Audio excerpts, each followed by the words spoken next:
Emas pecah rekod lagi, bersiap meroket di tengah perang dagang. Pasaran ketika ini berada dalam keadaan berisiko, risk off, dengan ketegangan perang perdagangan semakin memuncak antara Amerika Syarikat dan China. Hal ini sekaligus telah memberikan faedah kepada aset safe haven emas. Instrumen pelaburan logam berharga emas kini menjadi kegemaran. Harga emas turun naik dengan sangat cepat.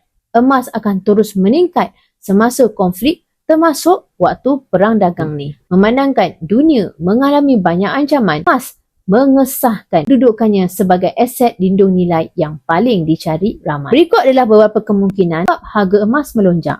Yang pertamanya tuan-puan, perang perdagangan dan ketegangan geopolitik keputusan Presiden AS Donald Trump untuk menaikkan tarif import ke atas semua negara kepada 10% dan China kepada 145% telah mencetuskan ketegangan perdagangan yang ketara. Ini mendorong pelabur mencari aset tempat selamat seperti emas. Yang kedua tuan-puan, terdapat ancaman kemelesetan global. Dan yang ketiga, pembelian emas oleh bank-bank negara. Bank pusat di seluruh dunia telah meningkatkan reserve emas mereka sebagai tindak balas kepada ketidaktentuan geopolitik dan ekonomi. Dengan banyak faktor penyebab di atas, ialah daripada perang perdagangan, ancaman kemaslahatan global, dolar AS yang semakin lemah, tekanan inflasi di AM, pembelian berskala besar oleh bank pusat, emas telah memperolehi semula kedudukannya sebagai pelindung kekayaan dalam situasi krisis.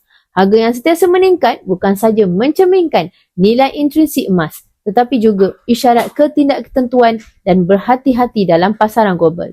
Jadi tuan-puan, kalau bank-bank negara pun dah menjadikan emas sebagai reserve ekonomi, kita sebagai individu marhin ni macam mana pula?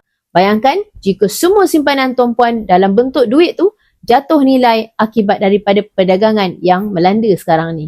Bertindak sekarang tuan-puan, simpan emas dan menabung di akaun mudah Public Gold. Klik link bio, saya bantu sebaiknya. Emas, pasport kekayaan kita semua.